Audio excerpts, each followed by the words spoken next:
What's going on, everybody? Welcome back to G-Miles World Podcast. Today we're going to be taking a look at Week 2 in the National Football League 2022. There was a lot of crazy stuff going on. We're going to get to the Dallas Cowboys and the whole Cooper Rush thing very, very soon, but we're going to be starting right off with the Jets and the Browns. I don't know how this happened.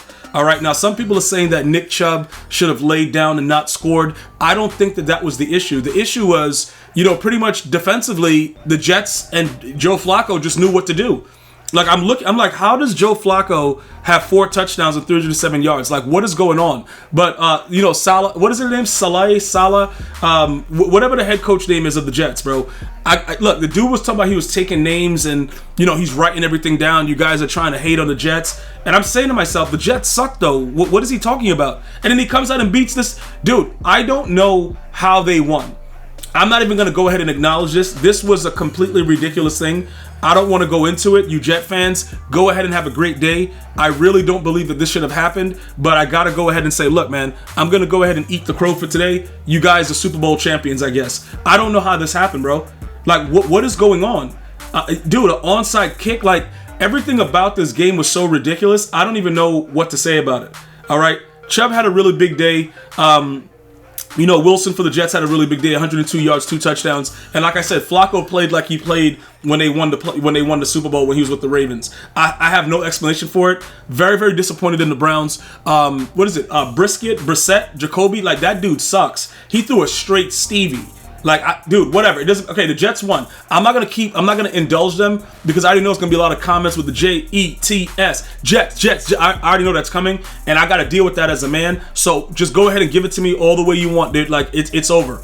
I don't think anybody saw this coming. It happened. It is what it is. Moving right along, the Commanders and the Lions. Now this game was pretty interesting, right? Because for the first half, the Lions were completely dominant. All right, 22-0. Everything was looking good. Second half, Commanders looked like they had life. They were coming back. Carson Wentz, 3 TDs, 337 yards. All right. What is his name? Iniquitous? St. Brown. No, I think the other guy is on the Packers. But St. Brown from the Detroit Lions, he was pretty decent, right? I can't really say for like a certainty that I believe in the Lions, but I told you guys based on the Hard Knocks that they were going to do stuff, right? I kind of figured that he would be doing, Dan Campbell was going to make this work somehow. This is not that huge of a win because I don't believe in the Commanders, but the Lions beating anyone is beautiful. I think that it's great for the league. I think that it's great for just everybody involved with it to see them actually win. So I have, congratulations to the Detroit Lions. You guys deserve it. It doesn't happen often, but this was something that you guys really deserve right here. So that's pretty much where I'm going with that. We jump into the game of the day pretty much with the Buccaneers and the Saints. This game was absolutely hilarious because they don't call pass interference on Lattimore, and obviously a fight broke out because somebody said something crazy to Tom Brady. And then you even can see there's a couple clips where they're kind of quoting Mike Evans saying, look, that's Tom Brady. What do you want me to do? He got ejected with Lattimore. It wasn't a great game for Tom Brady. I think he had like 180 yards. Jameis Winston was horrible, but he was playing through back fractures. So that was something that you got to, take into account. Defensively, the Saints should have won the game. Offensively, they had no shot because Winston loves to throw interceptions. That's just something that he likes to do. And when you like to do something, you're going to continue to do it. Even with him playing through the pain, he was still pretty much the same Jameis. He's going to throw that pick. But it was very, very genius of Mike Evans to take Lattimore out of the game with that ejection. Because after that happened, that's when everything else opened up. The turnovers, Tom Brady's able to move the ball a little bit better. A lot of different things started to happen after that ejection. So shout out to the GOAT Tom Brady. He's the GOAT for many different reasons, but that was huge what he was able to do in that situation by getting him eliminated. Very, very good stuff right there. So shout out to the Buccaneers. We did pick them to finally beat the Saints. I know it wasn't pretty, but I was right about that. The Giants. Now, this is starting to aggravate me because this is like the second week in a row that I got to come here and say, yo, the Giants won a game. I am completely disgusted. Baker Mayfield sucks. Daniel Jones also sucks, but it didn't matter. McCaffrey played, 102 yards, 15 carries, fine, whatever. I don't know what was going on in this game. If anybody can explain to me what was happening, I would definitely appreciate it. All I can tell you is that Baker, he was running around getting sacked. The Giants defense is playing very, very well. I was very, very impressed with the way that this turned out. I can't tell you if like why it's happening. It's definitely weird. Like, I don't know why it's happening, but it's actively going on. So I don't know what to say about this. This just seems really, really weird. And we have to take a look at it and kind of analyze it and kind of understand what's going on. The Giants are actually 2-0. I can't believe it. I'm completely disgusted, bro. When I look at late in the game when Baker was trying to get back into field goal range to try to at least tie the game, I threw up in my mouth like 5 times. I'm like, yo, the Giants are out here winning, and I don't know how. So congratulations to the Giants. Good stuff by you guys. I don't know what that means because you're not going to actually go on to do anything, but whatever. Patriots and the Steelers. Now this right here, TJ Watt is missed. Obviously, we know that, right? If TJ Watt plays this game, the Steelers win no problem, right? But we have to take a look at a couple things, right? I don't know exactly what is going on with the Steelers offensively. I think Mitch Trubisky's not the guy. Matt Jones is not good either, so I don't know what's going on. But the Patriots came away with a win. I didn't think that they would be winning games for a while. I thought the Steelers would be riding high, after they just got a huge win. But then we realized the Bengals suck because then they just lost to the Cowboys. So it's like, all right, cool. With the Patriots in the division, with the AFC East, like I said, that's still the Bills division. We'll wait and see what transpires with it. But I still don't like the Patriots offensively. Defensively, they played pretty decently yesterday, but offensively, I think it has a lot to be desired. I don't know what Mac Jones is doing. Dude was throwing Stevies again. So I'm like, all right, cool, keep it going then. But congratulations to the Patriots on that win. Colts and the Jaguars. Now, they did a stat where the Jags are always beating the brakes off the Colts. I didn't know that was a real thing. But this beating was out of control. And the Colts are so bad, they're like 0-1, but another one. Like, they got a tie. Like, it's, they fighting with the Texans. Like, dude, the Colts are a complete letdown. I know Jonathan Taylor has a lot of people very, very upset in fantasy because the dude is running around with like 20 yards. Like, he's just doing anything. Like, bro, what is going on with that team? The Colts are in real danger right now.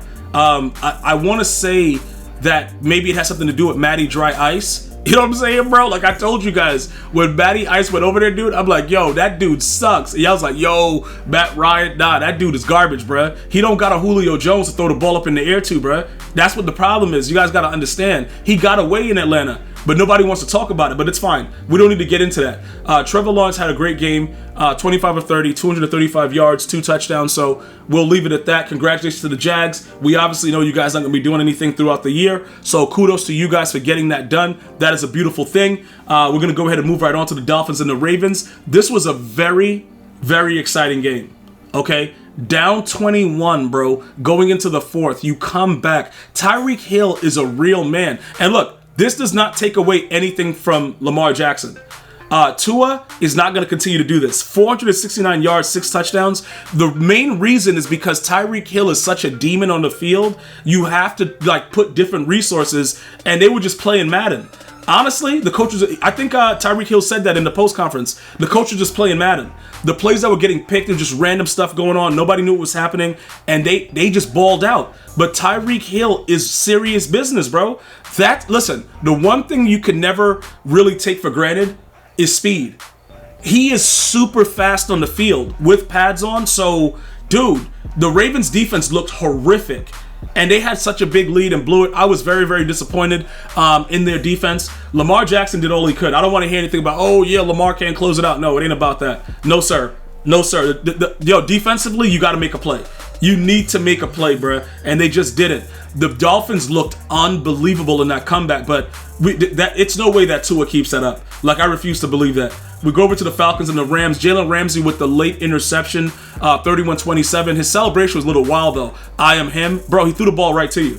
Like, Mariota's going to throw the ball right to you. He's the only guy I know that will go backwards, drop on the floor, get up and throw a hot one. Like, you guys saw that. He just dropped on the floor, threw a dot. Look, listen. It's okay. The Rams are not as good as they were last year, but this was a big win for them to be able to come up and go ahead and grab this. Other than that, like I said, I wasn't really impressed. I thought they would dominate the Falcons a little bit more, to be honest, and that didn't happen, so I wasn't truly impressed. But that was a great late game interception by Jalen Ramsey. Stafford, 272 yards, 3 touchdowns. Henderson Jr., the running back, 10 carries, 47 yards, 1 touchdown. Obviously, Cooper Kupp over 100 yards again with 2 touchdowns. So I wasn't really impressed. I thought they should have beat the Falcons a little bit more, a little bit more brutally. And they did not, so it is what it is. Jumping into the Seahawks and the Niners, obviously we know Trey Lance is out for the year with an ankle injury. Hopefully he heals up well. To be totally honest, I don't think the Niner fans really even dropped a beat. Garoppolo came in and the Niners just kept trucking, bro.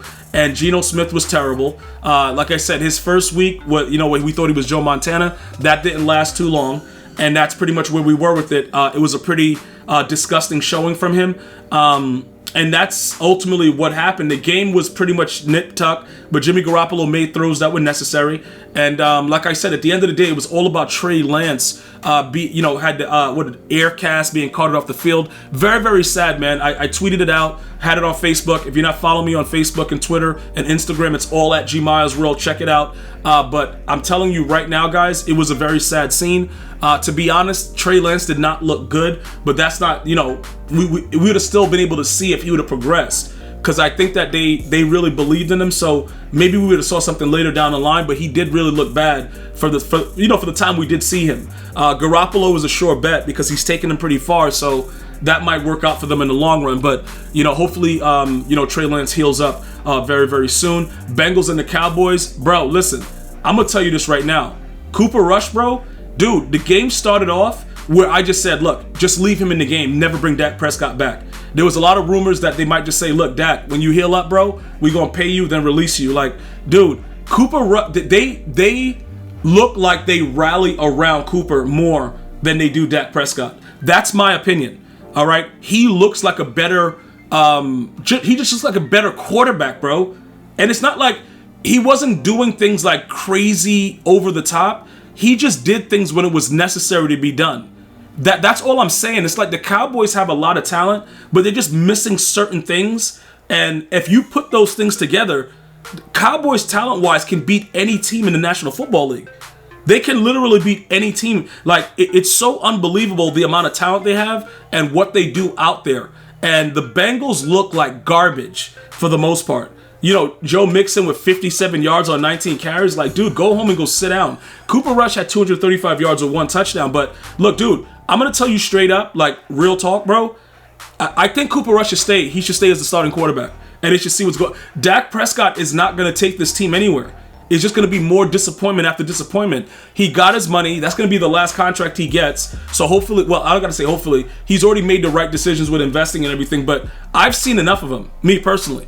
I don't think that he's the guy that's needed, on that team. Cooper Rush may not be the long-term answer, but I think that he adds a little bit more with the weapons that he has, and he'll probably be able to, maintain the team a lot better. Maybe like, when a dude gets injured, like a Drew Bledsoe with a Tony Romo came in and he just stayed with Romo. I don't know. I just think that I think that it's time. He's been in that offense long enough, and he just understands it.